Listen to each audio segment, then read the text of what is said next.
3 separate locations. We have 2 retail locations and 1 design facility, which is a 10,000 square foot building. That's where we do all of our deliveries out of.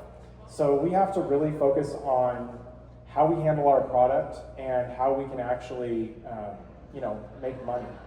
So first off, my very first question would be, how do you view your delivery operation? Is it a cost center? Are you basically just saying, what's the actual cost of my delivery? Am I meeting that cost when I charge for my delivery prices? Or are you viewing it as a profit center? So what we want to do from this particular seminar is we want to identify several key metrics. We're actually going to have 6 of them.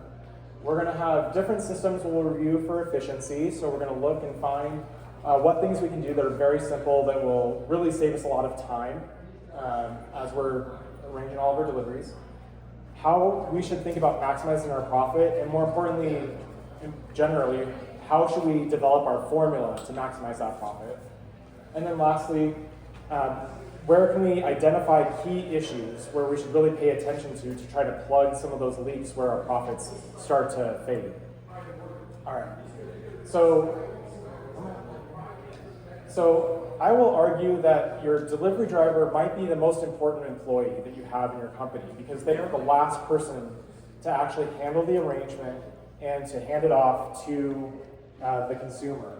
And if you have somebody who's really sloppy or they do their job poorly, it reflects upon your brand. So you really should train them well, and you should provide them the tools that they need to really enable them to be the shining star of your business.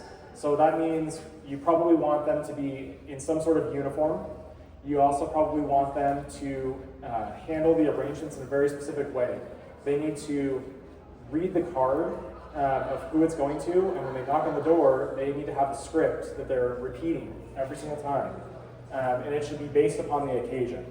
For a lot of the material that we're talking about here, we don't have a lot of time to go through everything, so what you're going to see is at the very end, we're going to have a QR code, you can scan it, and you can view some of these things that we use in our shop. All right, and they're going to also drive your profitability, because if they're doing their job right, they're going to create positive interactions, which is going to produce more positive reviews, and you're going to end up getting, just a better customer experience. This is really where you want to be. All right. So in terms of the metrics we should be paying attention to, we want to look at the driver's efficiency. How long is it taking them to get through each of their stops? We want to know, are they actually following the stops themselves? We want to know, are they meeting up with the ETA that a machine is basically producing? So when you produce a route for your driver, there should be some sort of estimated time of arrival for them to go through the entire thing. Are they meeting that? Are they exceeding that? And sometimes this can be really enlightening. So again, we've been in business since 1960, so I have all the stories. I have found drivers in the past that have slept on the side of the road. Anybody else? Yes. Yeah, you got that one? Okay, great. I have had drivers that go home and have a coffee, take a couple breaks. That was a really helpful metric to pay attention to when we were noticing that, because we're going, why is it taking me 2 hours to do a 30-minute, trick? We also want to check on failed deliveries or reoccurring reattempts. So like this will show you people that are marking things as tag orders or things that need to be redelivered, but really they never went there. It'll also show you if, like for us in our location, our city, we have a giant river that runs through the middle. It'll tell you if your drivers are taking the arrangements and tossing them in the river. Had that happen too.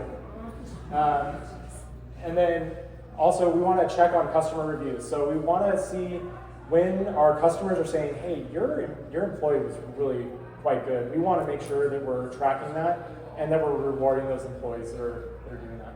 And of course, probably the most important factor in terms of whether or not you're doing well is, are you winning or are you losing money? So are you making a profit or are you losing money here? So we want to work smarter, not harder. And what I mean by this is we need to have a couple of rules set in place. So first off, if you're not already, you should be creating some sort of zone. And these come in lots of different flavors. So the most basic type of zone might be like a zip code. I know a lot of florists use zip codes to charge for deliveries.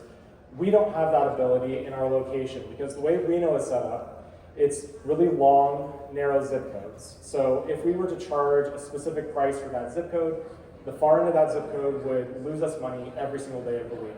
So instead, we have to break them into smaller zones. And we've been doing this for decades now. Works really, really well. It allows us to price things pretty efficiently. And this is actually the map we use. So on top of that, you want some sort of system that's going to automatically route it. So what I mean by that is not only is it going to sort by the zone, but it's also going to suggest efficient routes for your drivers to actually employ in practice. We want to use GPS tracking because, again, this is going to lead back to our metrics. So what I mean by GPS tracking is, are they using their phone? Are they using an app to actually do everything? And then being able to view that. Of course, you can get separate GPS trackers and you can put them on each of your vehicles as well. Either way would work totally fine. But we want it to all integrate into our POS system if possible. And then, of course, we want to limit common pitfalls. So again, we'll go over this and I'll tell you exactly what I mean. So when we are real-time tracking all of these things, what we find is that we're going to minimize errors. So if we have, GPS trackers on everything, we're going to see when people are deviating, when they're making bad decisions, and we'll be able to correct that. More importantly, though, when we are using real-time tracking, when your driver is using an app for your delivery module and they're marking it complete, that's actually going to, hopefully send out an email to your customer telling them, hey, your order's been delivered. And that's going to reduce down the number of phone calls that you end up getting in your shop. And my goal is always to have it as close to zero as possible because I want the customer to just transparently know what's already happened and never have to call me. Because that's the most useful way I can use my staff. And of course, the more positive we make the overall experience, the more positive reviews we get. So we want to make it frictionless. That's really the goal here. Okay. A lot of people ask me about how do you price for delivery. So we're just going to go over top line concepts here. So first off, if you're doing flat rate delivery pricing, you've come to the right place. I'm going to tell you stop it. Please don't do that to yourself. And the reason why, if we look at this graph here, you'll see on the bottom side here, we have complexity of the actual delivery. And so the idea is that as a delivery gets more complex, it actually costs you more money because it takes more time. You have to handle something kind of differently, and it's just intrinsically going to cost you more. And so your costs are going to be basically this red line. And what we really want in the perfect system is we want whatever we're charging for our deliveries to be a mirrored line that's above whatever the costs are, right? Does everyone get where I'm going here? Okay. I'm a little bit of a math major kind of person, so I will go crazy on mathematics here, but I didn't want to make it too crazy. So anyways, we want to align the pricing with our costs so that way it makes money. So, question. Sure. How do you define the complexity of your delivery? Well, it's really about the amount of time and labor it takes, right? So it might be that it requires a specific person or that it requires, a huge amount of walking. So we'll see that in a couple of slides here, what I mean by that. All right. Okay. So in the best case scenario, what we should try to do is create a dynamic pricing model. And what it should do is have three key pillars of it. So first, you should charge distance-based delivery fees. This is the most fair way of calculating what the actual cost should be. And on top of that, we want to take the concept of zones, but we want to limit the concept of zones to places that are intrinsically difficult to deliver to. So the idea being that we go to a university and it requires you to walk half a mile to deliver anything. That's a zone. And that zone should have a price attached to it, some sort of additional price attached to it. You're going to a Tesla Gigafactory. If anyone's ever had that pleasure, it's like an hour-long wait to get through security.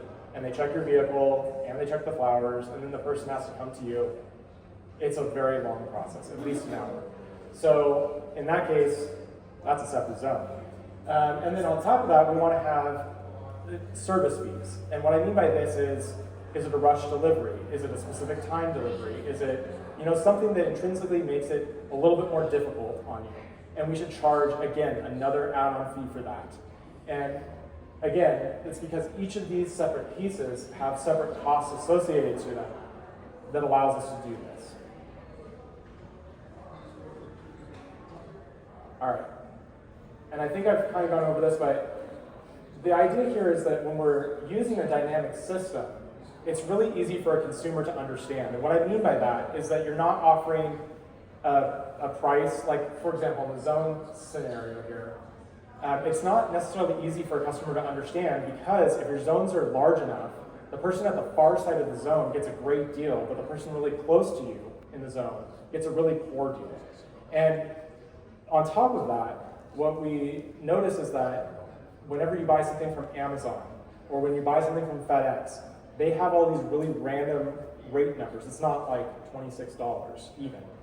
So the customer is actually attuned to that and they're ready to pay, odd pricing, a calculated price. So dynamic is better. Zones optimize routes because it allows you to clump common elements together, whereas mileage doesn't, right? So mileage just says how far out are you. So we need to have this combination. Optimized for profit, really only the dynamic side is optimized for profit. Everything is going to require tech. Sorry, you live in this age, deal with it. Find a good platform that can do these kinds of things. And then lastly, accounting for challenges. So what we're talking about here is the case that you're at a university, right? Zones will take care of that. Mileage will not take care of that. You need dynamic. Okay.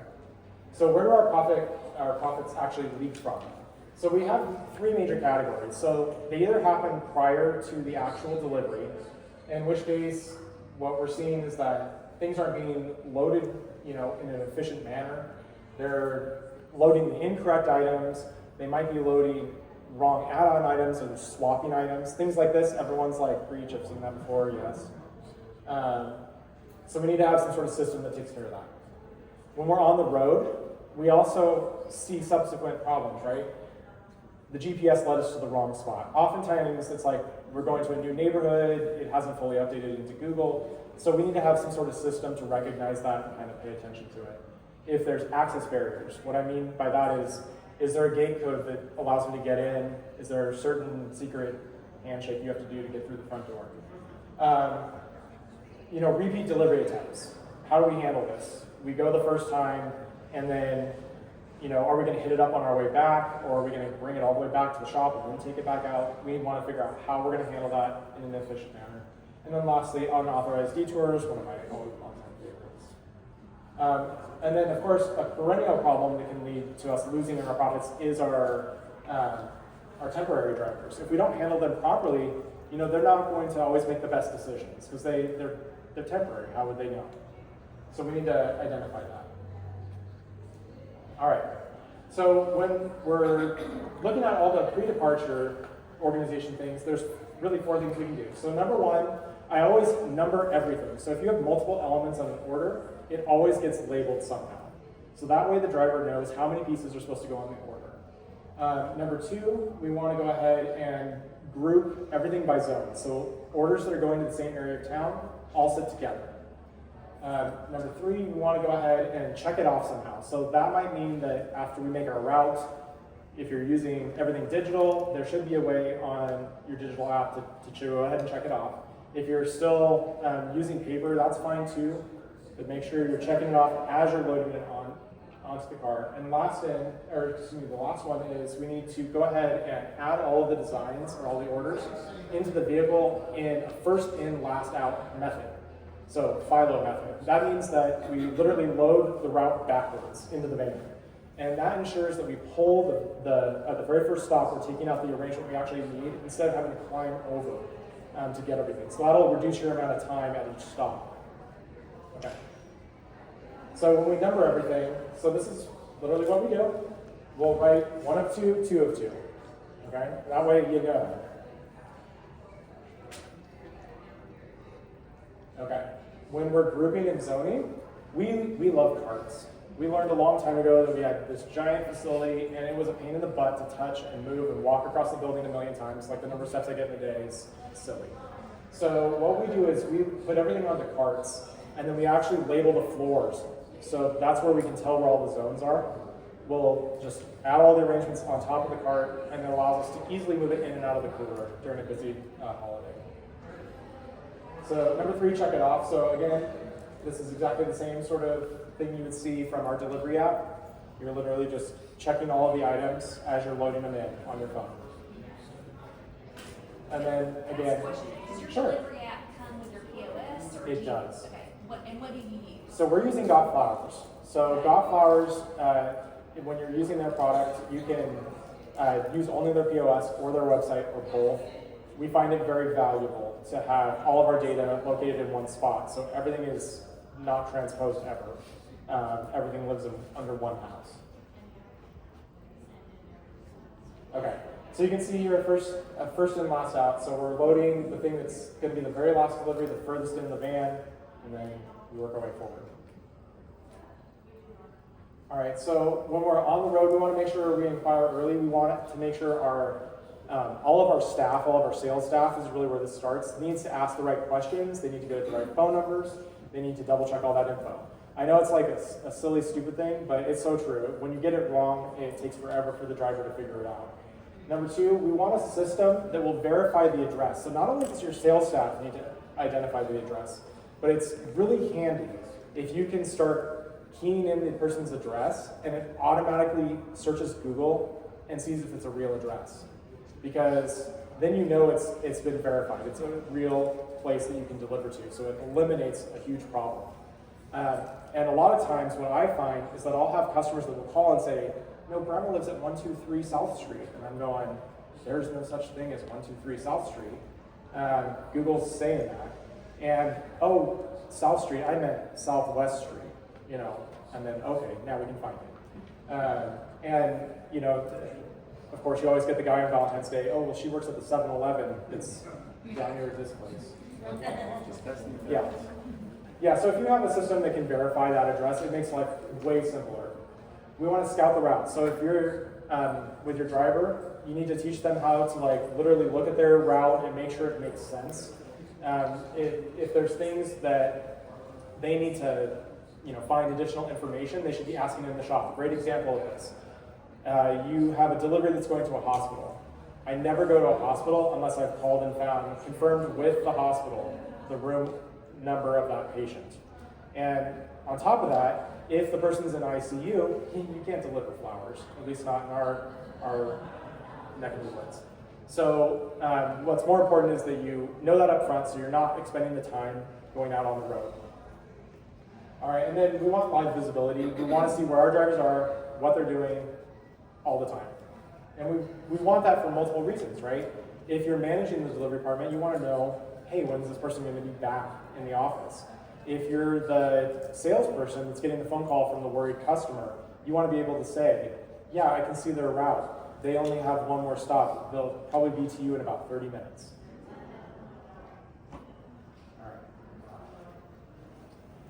All right, so for setting up temps for success, so you want to create an onboarding system for your temps. And what I mean by this is we need to have basically the rule book of how you run your shop for delivery. And the temps should have that with them at all times. You should also teach a class on it, which is what we do. We bring in the temps, tell them exactly what they're going to do, how they're going to do it, and then we give it to them as a written copy. And then we want to make sure that we want not the temps loading their own trips, we want our staff loading their trips into their vehicles. So we will rent a whole bunch of vehicles during major holidays and we will preload them for the temps. Or if they are electing to use their vehicle, which we pre-approve, then we will still load all of the arrangements into their vehicle. And this reduces the number of mistakes dramatically, especially when you're mixing up items. And then we want to give them a lifeline.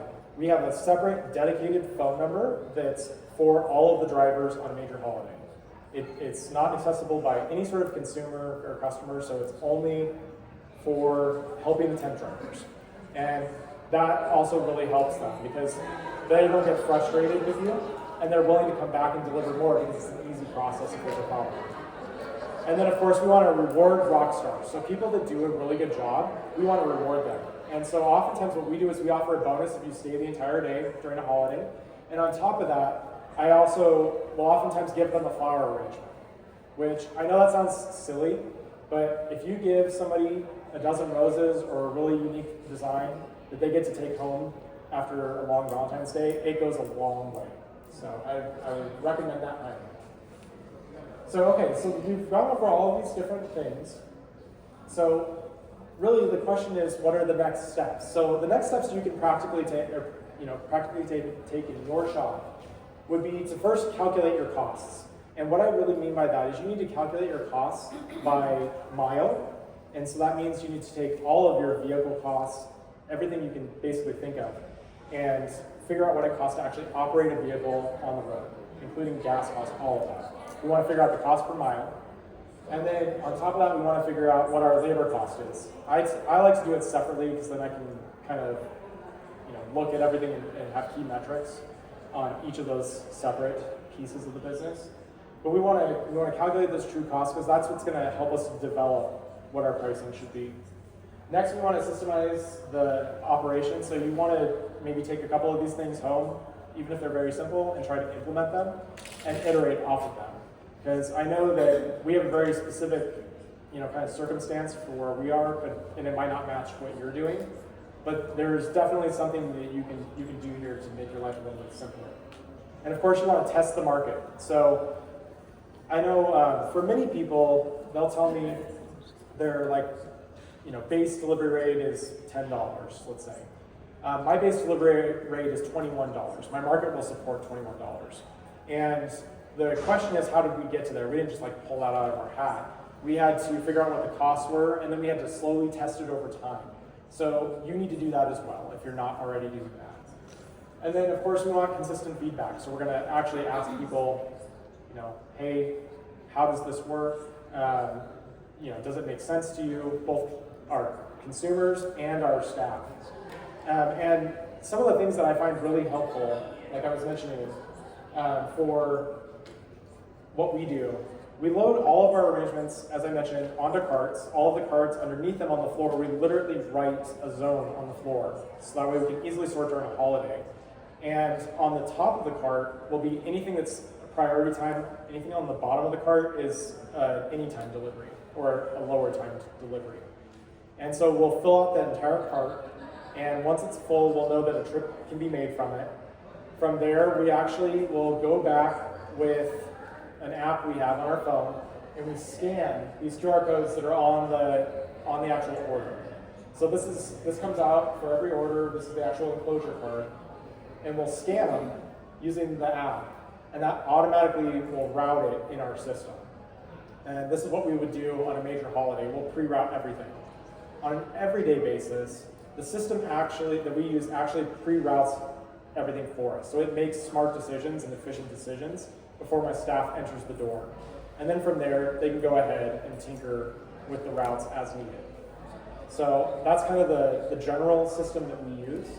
And I know that Sundrum is really good about, pointing out things that are working well or could work better for us, since he supplies all of our software. But I would highly recommend trying to figure out how to price all of your arrangements in a dynamic sort of manner. So with that in mind, we have a couple of other little things that you can view. If you go to this QR code here, you'll see some videos I've made of our process that I've described to you today. And then I also put on there our temp packets, what we actually provide all of our temporary drivers. And feel free to use and abuse it to your heart's content. Does anyone have questions, any specific questions for me? Yes, ma'am. Do you have same-day delivery? Yes, we have same-day delivery. So we, like I mentioned, we base all of our delivery on those three things. So how far away is it? Is it going to a difficult location? And by convenience. So if somebody asks me for a same-day delivery, if it's in any time, then I'm going to give them basically a base rate. If they're asking me for a rush, then the price escalates pretty dramatically. So we do at least $30 additional for that. Sir? Based on your developing routes, you must have a basis as to the size of the truck, number of deliveries that can go in there. Yes. Do you have different size trucks, or do you have consistent size trucks? That's a Yeah. So on an everyday basis, we run the long wheelbase Transit Connects, the full size Transit Connects with the high capacity.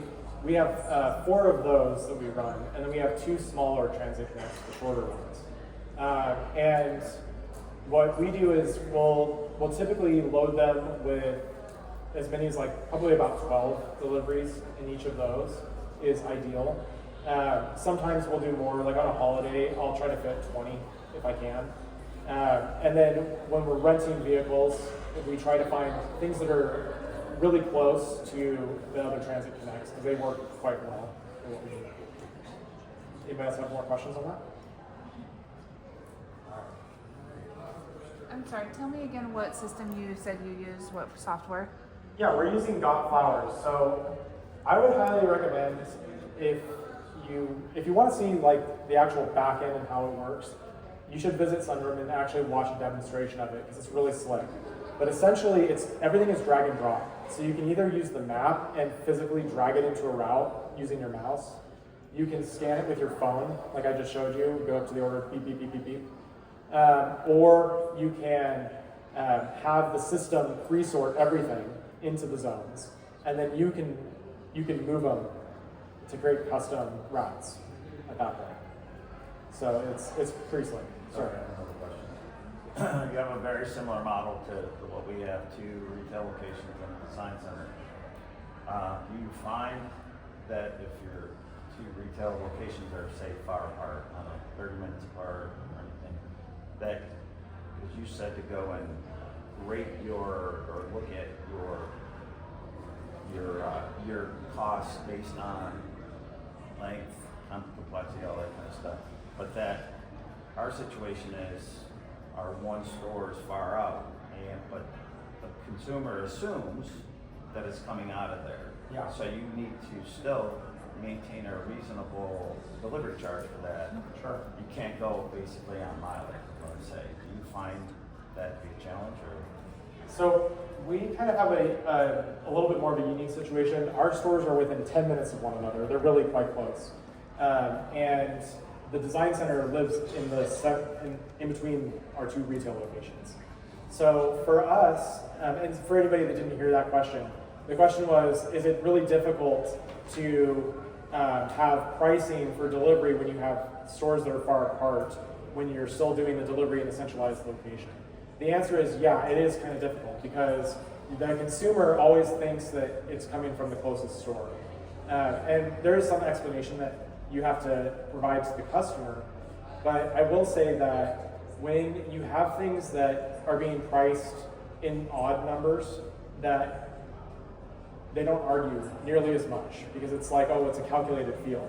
And more importantly, you can also set up with Sunroom system to have distance-based from each location. So if you wanted to set it up so like one store has this location, another store has this location, you could kind of blend it a little bit more to tailor fit what you're trying to do.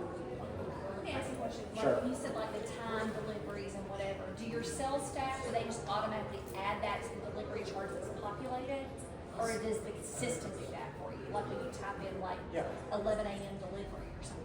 Yeah, so the question was, when we have a time delivery, does the system automatically add the dollars to it? The answer is yes, it does. Okay. So we have basically 2 fields we can fill out. One of them controls the pricing, so it's done by how close in time to now that we're trying to deliver. So I don't necessarily care that it has to be delivered by 12 o'clock today. I care that it has to be delivered within an hour. Gotcha. So that's what I'm adding to the price. And then we have another field that allows us to be even more specific. So it allows more specificity to the driver. Sorry. So on your website, Yes. that's all figured out, so they're getting a price Yes. when they're ordering it. Yes, and it happens the same in both the POS and in the website. So the prices are the same. They're married. And then what happens when let's say it's a funeral? Sure. They just put it. The funeral is tomorrow. Yeah. And then you call, and the funeral is at 9 a.m. So in that case, do you change it or do you eat it? So in the case of funerals, oftentimes we won't upcharge because the person who's sending to the funeral has no control over the timing of the funeral. They didn't choose that. Right. So that's a little bit different than the husband that forgot his anniversary, and you should charge him for that. There should be a stupid tax. Yeah. You should call it that on your website. Right? I should. Yeah, they'd appreciate that. Yes, ma'am. My repeat delivery policy. So we have a 100% guarantee on our product, period. So I don't care if I have to go one time or if I have to go 1,000,000 times, I will do it. With that in mind, typically what we do is we will do the first delivery attempt, and then we actually leave a door tag, usually on the outside fascia trim of their garage. And it's hard to miss because it's super bright pink. So, I mean, you'd have to be blind to not see it. From there, it tells them their order number and where to call and all that kind of stuff to set up a redelivery. And then after we've left that card there, we will actually go back and call the consumer, the recipient, every single day until we get them to respond to us. And then if it takes more than 3 days, we'll call the sender and also say, hey, this person isn't answering. Are you sure they're even home? We're going to remake the design at a time that's more convenient. So that way we're not going out every single day and wasting money every single day. That's a good question. It's a tricky one. Does anybody else have any other questions for me? Well, thank you all. I hope you can find a lot of interesting stuff in here. And if you have questions, feel free to call me or contact me. My email is really simple. It's just tony@sparksflorist.com. Be happy to share our experience with Godflowers too if anyone has any other questions.